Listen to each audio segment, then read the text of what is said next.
One day, I discovered my husband was having an affair. I had been so busy caring for my Troy, who has dementia, and looking after a daughter that I hadn't noticed anything. It turned out my husband had already decided to remarry his mistress and was planning to divorce me. The harsh reality was too much for me to take in. "You can have the kid and my dad. They are just in the way of my new marriage." I couldn't believe his words. How did it come to this? I had been diligently caring for his family out of love, and this is what I get in return? Was I just a convenient housekeeper to him? It was just cruel. But at the time, neither my husband nor I could have known the turn our lives would soon take. My name is Shirley, and I'm 35. I am a stay-at-home mom taking care of the household chores at my in-laws. There are 4 people in my family: my husband Keaton, our 4-year-old daughter Gabriella, and my father-in-law Troy. Initially, it was just Keaton and me living in an apartment. I was also working full-time. However, shortly after giving birth, my mother-in-law passed away. "I'm worried about my dad living alone at the family home." Respecting his wishes, we decided to move into his parents' house. It's been about 3 years since we moved in, and I've gotten used to the life here. A significant change in the past few months is that I've gone from being a working professional to a full-time homemaker. Even after moving in with Troy, I continued to work at the same company. However, about 3 months ago, while I was cleaning up after dinner, Troy asked me something. "Shirley, what day is it today?" Today? It's the 3rd. Ah, right. It's Thursday, isn't it? No, today is Friday. Look, it's on the calendar, right there. Oh, my bad. Lately, I've been losing track of the dates.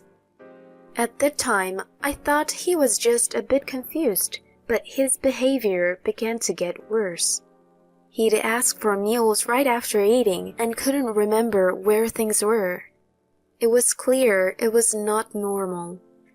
I grew concerned and suggested he should visit a doctor, but he gently refused, and I couldn't push it further.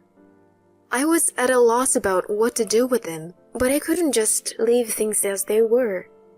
So, I decided to talk to Keaton about his father's condition. Since my husband always left for work early and came back late, he didn't know what was happening with his father, who was usually asleep by the time he got home. Normally, I go to bed with our daughter, but that night I fought off sleep and waited for him to come home. Around 1 a.m., I finally heard the front door open. "Shirley, why are you still up?" He was surprised to see me in the living room. Seeing his face woke me up completely, and I immediately started the conversation. "I need to talk to you about your dad." "My dad? What happened?"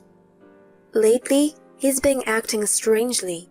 He's losing track of dates and starts asking about meals right after eating.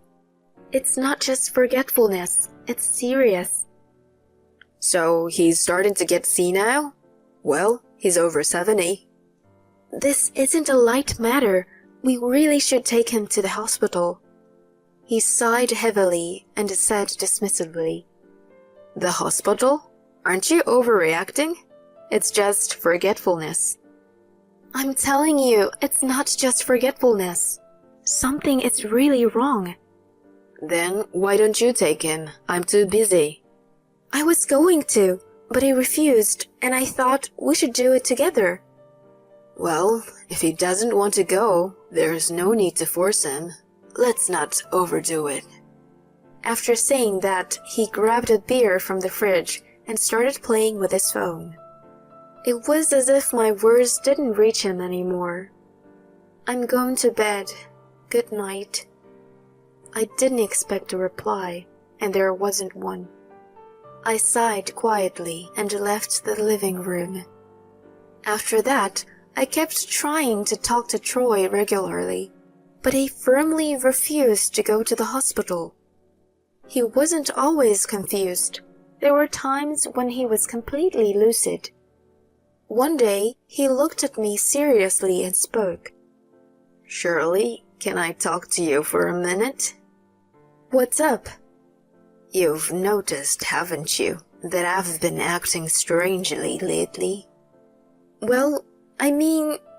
"I realize it too sometimes. I feel bad asking you this, but would you consider quitting your job and staying at home?" "What?" That question hit me out of the blue and stopped my train of thought. I was stunned by his sudden request. "What do you mean?" While I was still reading, he explained, looking apologetic. "I am getting anxious about being alone during the day. I'll take care of the expenses, so could you please?" "But if we were doing that, we should go to the hospital first." "Shirley, you've been saying your work environment has changed, making it difficult to work, right? This might be a good time to quit and look for something new, even if it's just for a while." "Well..." "Please, I don't know who else to ask." Seeing him plead so desperately, I was at a loss for words. I couldn't deny that I had been considering leaving my job too. The company's management had changed recently, drastically altering the work environment. It wasn't the positive place it used to be, and many of my close colleagues had already left. I had been thinking about quitting, but with a young daughter, our expenses were only going to increase. I couldn't just stop working. Finding a new job while still employed was challenging. So Troy's offer seemed very appealing. He could handle the finances, and I could take my time finding a new job while keeping an eye on him. As I was still unsure, he continued in a gentle tone. "If you find a new job, then I'll go to the hospital and even consider moving into a facility." "A facility?" "I don't want to be a burden. So, could you watch over me until you find a new job?" "Troy..." "This is my first and last request. Please indulge me."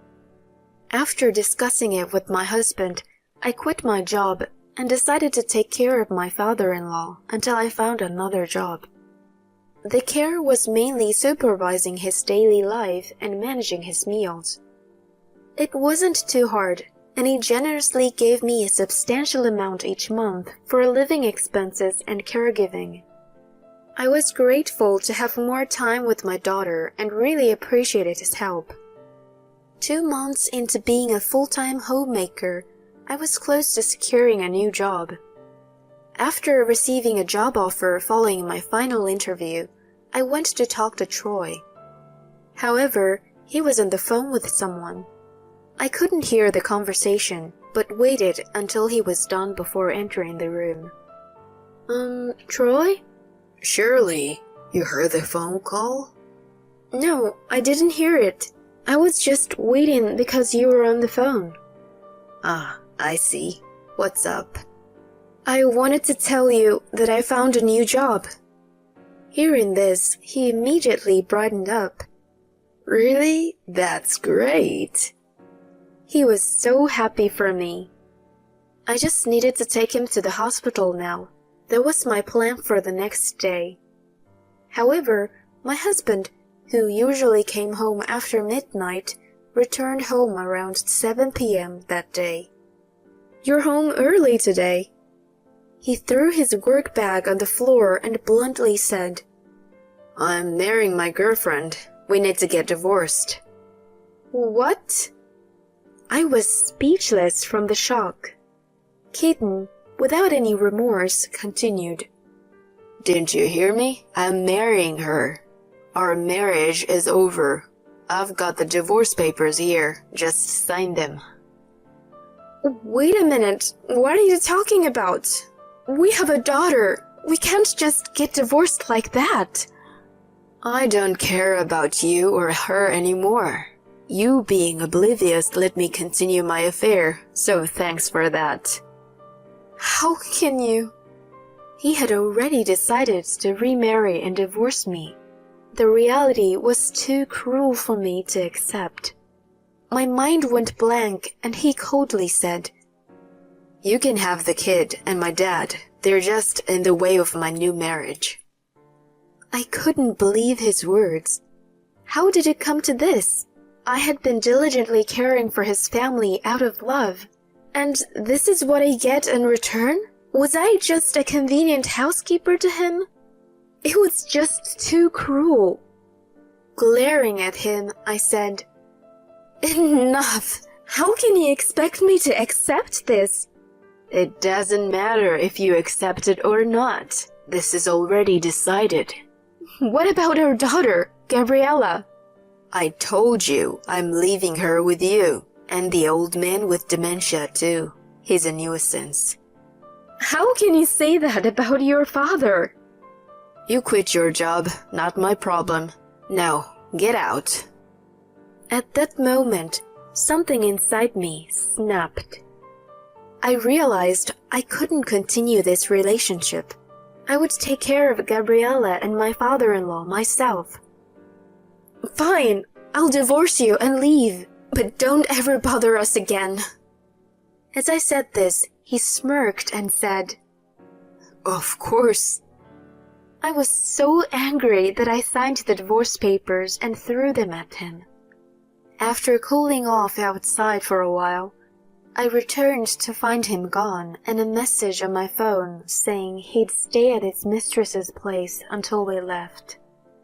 I was at a loss, with no place to go. Finding a new home would take time. As I was pondering what to do, Troy approached me. "Troy, I'm sorry. I'm a bit busy right now." You're worried about the future, right? Don't worry, I've already found a place. You have? But Troy, why? How did you? I overheard your conversation. I saw this coming and rented a place early. What? Take a look at this. He handed me an envelope filled with pictures. They were of my husband with another woman. Troy, are these... Sorry, I haven't been honest with you till now. I had a feeling something was going on, so I hadn't investigated. What? According to him, he woke up one night a few months ago and accidentally witnessed my husband on the phone with his mistress.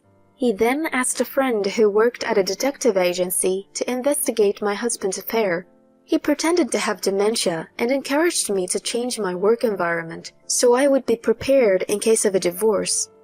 He planned to reveal my husband's affair to me once my life was somewhat stable and had already arranged for an apartment in case something happened. Troy, I can't thank you enough for everything you've done. Oh, I should be thanking you. My days have been so comfortable because of you. Oh, Troy. Anyway, now that it's decided, we should move out as soon as possible. He thinks I'm senile. It's time for some payback. He whispered his elaborate plan to me, his face breaking into a mischievous smile. 2 weeks later, after we had moved, I informed my ex-husband that. As expected, he called me, yelling before I could even speak. What the hell is this? Well, hello to you too. Answer me. What the hell is going on? Calm down. What are you talking about? How? Why did you destroy my family home? That was the plan Troy had shared with me, to demolish the family home and leave Keaton nowhere to return. I told him the truth in response to his panicked state. Just so you know, it wasn't me who did it, it was your father. What? Why would he be involved? He's senile. That was all a lie. A lie? What do you mean? Your father knew about your affair and pretended to have dementia to help me. What? He was pretending? You two set me up? He continued to yell and blame us over the phone. As I was wondering what to do, my father-in-law took the phone from me and coldly said, "This is all the result of what you've done. You should know there's no inheritance left for you." What? You're kidding, right? I've bought an apartment for Shirley and Gabriella, and the rest will go to my care facility. Not a single cent for you. Wait, I told my girlfriend I have a house and your inheritance. Well, too bad. Shirley's already hired a lawyer. Be prepared to pay alimony and child support. Wait, please. No! As my ex-husband's cries of despair echoed, Troy ruthlessly hung up the phone and handed it back to me. "Live freely from now on," he said with a kind smile. Later, I demanded alimony through my lawyer from my ex and his mistress. It turned out she was his subordinate at the same company. Both were demoted to different subsidiaries, their salaries significantly reduced. They struggled to pay the monthly alimony and child support, and although they tried to negotiate a reduction, I refused. I intend to make them suffer thoroughly. As for me, I was living happily with my daughter in the apartment my father-in-law bought. It was conveniently located within walking distance from the station, making it easy to commute to my new job. And unbeknownst to me, Troy had already applied for a senior living facility. He had already made friends there and was enjoying his time. My daughter and I visit him several times a month, and seeing him healthy and happy is a great relief. I never forget the gratitude we owe him and plan to live happily with my daughter, cherishing our newfound freedom.